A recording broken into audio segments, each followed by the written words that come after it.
नमस्कार दोस्तों, आपका बहुत बहुत स्वागत है। ये बहुत इंपॉर्टेंट टॉपिक है, बहुत कॉम्प्लेक्स है और काफ़ी जिस तरीके से आजकल डिबेट्स हो रही हैं, डिबेट में भी थोड़ा सा मैंने बुरा मत मानिएगा, लेकिन उसमें क्या है कि थोड़ा सा जब तक आपको एग्रीकल्चर का बैकड्रॉप नहीं पता होगा, स्टेट ऑफ इंडियन एग्रीकल्चर की मूलभूत समस्याओं के बारे में कंप्लीट या एक तरीके से थोड़ी सी डीप नॉलेज नहीं होगी, तब तक आप इस मुद्दे को सही से जस्टिस नहीं कर पाएंगे। तो चलिए हम इसको शुरू करते हैं। ये सीरीज ऑफ लेक्चर्स जाएगा, तो इसको एक तरीके से सरकार का जो कहना है और जो उसके अगेंस्ट में जो प्रोटेस्ट है उसके मद्देनज़र जो उसका कॉन्सिक्वेंसेज है, थ्री फार्म बिल्स को लेके जो फार्मर्स की तरफ से है उसमें इश्यूज हैं, उसके कॉन्सिक्वेंसेज हैं, तो ये पार्ट वन होगा। इसी तरीके से इसमें जो रिलेटेड जो बात जो मिस की जा रही है टेलीविजन डिबेट्स में या कहीं पर और, तो वो बैकड्रॉप ऑफ गवर्नमेंट और डब्ल्यूटीओ और यूरोपीय राउंड को लेकर के जो इसमें इंपॉर्टेंट रेवोल्यूशन हुआ है उसकी वजह से, जिस तरीके से डब्ल्यूटीओ हमेशा से चाहता रहा है, जिस तरीके से यूरोपीय राउंड जो 8 साल की जो डिबेट हुई थी जिसमें डंकल ड्राफ्ट आया था 1990s में, बहुत चर्चित था, जिसमें प्रणब मुखर्जी का उसमें जो एक स्टेटमेंट हुआ करता था बड़ा फेमस हुआ था कि अगर कोई किसान नीम के दातुन को अपने खेतों में करेगा तो उसको कौन सा डब्ल्यूटीओ आके रोकने वाला है। तो जिस तरीके से वो सारी बातें हुई थी डंकल ड्राफ्ट को लेके, यूरोपीय राउंड के 8 साल के लेके, उसके बाद जिस तरीके से आपका डब्ल्यूटीओ बना, डब्ल्यूटीओ में लगातार एग्रीमेंट ऑन एग्रीकल्चर, उसमें अलग अलग जो बॉक्सेस बनाए हैं इन्होंने, उसमें सब्सिडाइज जो उसने कैटेगरी की है, उसके मद्देनज़र वेस्ट हमेशा से चाहता रहा है कि जो डेवलपिंग कंट्रीज़ हैं वो अपने मार्केट्स को खोलें और उनके जो एग्रीकल्चर जो उनका 1% से लेकर 2% है, कहीं कहीं आप 5% लगा लीजिए हद से हद, लेकिन जो इतना जो एग्रीकल्चर है उनका जो पीपल एम्प्लॉयड हैं उनके लिए आप मार्केट्स खोल दिया जाए। जिस तरीके से आप देखेंगे जो वर्ल्ड कप ग्लोबल है, तो ये बहुत एक तरीके से घाटे का सौदा साबित हुई है। अगर आप पूरी दुनिया की अर्थव्यवस्था देखें तो एग्रीकल्चर घाटे का सौदा है। उसके मद्देनज़र हमारे यहाँ जो कॉन्ट्रैक्ट फार्मिंग होने वाली है या जिसके लिए बिल्स लाए गए हैं, जिस तरीके से इसमें किसानों का जो हित होगा या अहित होगा जिस वैसे पैमाने पे, उसके साथ जस्टिस करने के लिए हमें इन सारी बातों को एक बार एक परत दर परत हमें इसे समझना होगा सहूलियत के साथ। तो इसमें जो ऑब्जर्वेशन है, तो बैकग्राउंड जो यूरोपीय राउंड का है उस पर भी हम बात करेंगे। तो इसके जो प्रेजेंट स्टेट है, तो इसको अगर हम शुरू करें तो एक तरीके से सरकार के मुताबिक जिसमें गवर्नमेंट का है, जिसमें बॉटलनेक आ रही है, तो सरकार के मुताबिक कृषि से संबंधित 3 अध्यादेश हैं, किसान और व्यापारियों के हित में है, ये सरकार का कहना है, और उन्हें अपना माल खरीदने बेचने की आज़ादी देते हैं। तो लेकिन अगर ये आपका एक तरीके से स्टेटमेंट है या गवर्नमेंट का विजन है, इसको लेके जो है विरोधाभास या किसान उसे समझ नहीं पा रहे हैं या किसान जानते हैं कि खेती की असल समस्या क्या है और सरकार उसको एड्रेस नहीं कर रही है, तो इसके मद्देनजर आप उस बॉटलनेक को समझने के लिए इसका एक बैकड्रॉप तैयार होगा। तो जिस तरीके से यूरोपीय दौर की वार्ता, विश्व व्यापार संगठन जिनके हितों को चलाते थे, उसकी अध्यादेश में श्रृंखला का हिस्सा है। ये बहुत इंपॉर्टेंट है जो मिस किया जा रहा है टेलीविजन डिबेट से, या जिस तरीके से आप लिटरेचर जो इस पे पढ़ रहे हैं, जो अखबारों में आप पढ़ रहे हैं, उसमें ये क्या है कि ये उसी अध्यादेश का श्रृंखला है। इसमें आप आनंद शर्मा जी को ले लीजिए, जब यूपीए सरकार थी उस वक्त भी ये मुद्दा बहुत उठा था, और जिस तरीके से आप इसको इस परत दर परत आप समझेंगे तो आपको एक खुलता चला जाएगा। तो चलिए हम इसको शुरू करते हैं।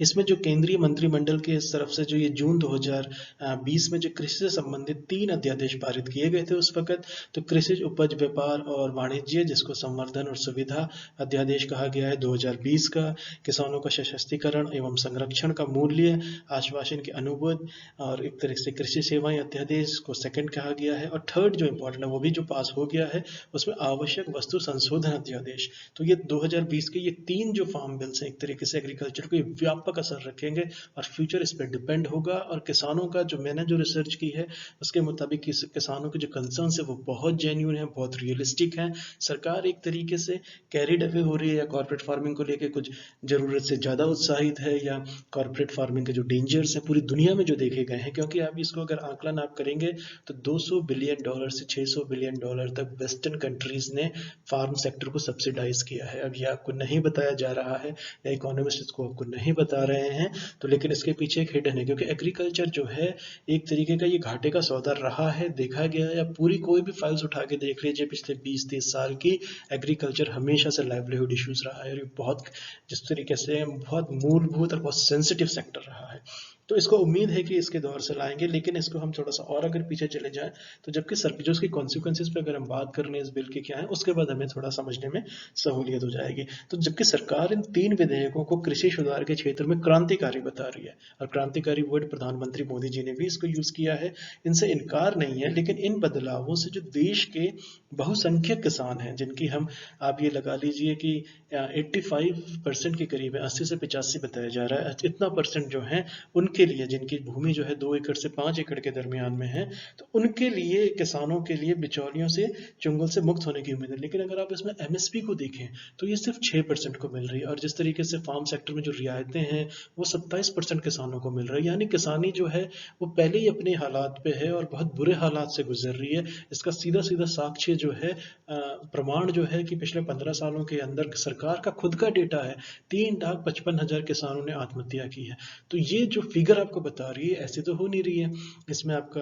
काफ़ी सारी जो कॉन्ट्रैक्ट फार्मिंग जो महाराष्ट्र में देखी गई है और देशों के और राज्यों में देखी गई है, जिस तरीके से आपके इसमें बिहार का एग्जाम्पल है 2006 में ख़त्म कर दी गई थी। तो स्टेट दर स्टेट पे भी हम बात करेंगे, लेकिन अभी हम उसको बैकड्रॉप समझिए कि ये मुद्दा क्यों इतना कॉम्प्लेक्स हो गया है। तो इसके बाद जिस तरीके से उम्मीद है कि किसानों से व्यापारी जो है कहीं भी उत्पाद भेजेंगे, इसमें डिजिटल का भी जिक्र किया जा रहा है, हम इसको आगे करेंगे जिक्र उसका अच्छे से। लेकिन अब क्या उम्मीद करते हैं कि जो छोटा किसान है वो एक किस तरीके की लेवरेज है, कहाँ वो ढूंढेगा, किस तरीके से कंसर्न होगा। तो ये बहुत जो मुद्दे हैं ये जटिल करते हैं। तो किसानों को इसमें शेतकारी संगठन जो है, ये समूह जो है इसका समर्थन भी कर रहे हैं। तो ये किसानों के अंदर में भी थोड़ा सा एक जो वर्ग है वो उसको सपोर्ट कर रहा है, जो एक वर्ग है वो नहीं कर रहा है। तो लेकिन जो कृषि और इस तरीके से, क्योंकि राज्य का विषय है, जो इसकी हम अगली साइड पे अगर हम बात करें, जो इसकी अगली साइट पे अगर हम बात करें, इसको हम डिटेल में अगले लेक्चर में डिस्कस करेंगे। तो इसका जो, अगर क्योंकि राज्य का विषय है, ऐसे में इन प्रस्तावित बदलावों को संघीय ढांचों पर चोट कहा जा रहा है, जो कि इसका एक फ्लिप साइड है और ये बहुत महत्वपूर्ण है। और न्यूनतम समर्थन मूल्य के खत्म होने की आशंका भी जताई जा रही है, जिससे फूड सिक्योरिटी क्राइसिस को ये हो सकता है। ये कोई ऐसा नहीं है कि नहीं होगा, हम ओवर प्रोडक्शन कर रहे हैं, हम खाद्यान्नों में हम सेल्फ सफिशिएंट है, वो सारी बातें ठीक हैं, उसमें किसानों का योगदान बहुत ज़्यादा है। लेकिन अगर इस तरीके से चला और स्टेट को समझ नहीं आया, मंडियां खत्म हो गई, जिस तरीके से स्टेट के रेवेन्यू का भी एक इसमें जरिया है, वो सब खत्म हो जाएगा, तो फूड सिक्योरिटी क्राइसिस काफी हद तक रियलिस्टिक है ये आपके इकोनॉमी के अंदर। तो जिसमें हम इसको आगे देखते हैं, तो ये विषय ही नहीं, तो इसमें जो भारतीय किसान यूनियन है, अखिल भारतीय किसान है, ये एक तरीके से इसे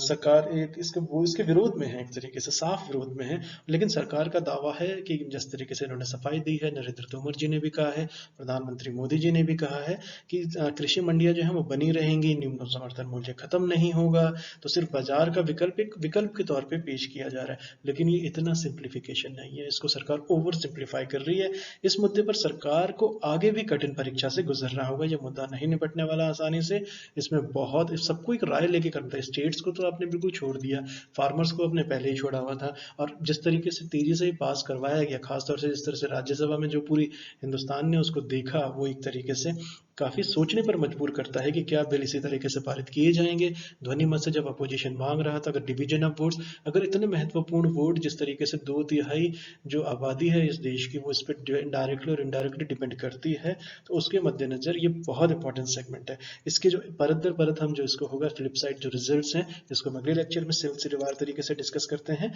लेकिन चलिए हम देखते हैं। Thank you so much for listening. आप पार्ट 2 में बने रहिए। नमस्कार दोस्तों।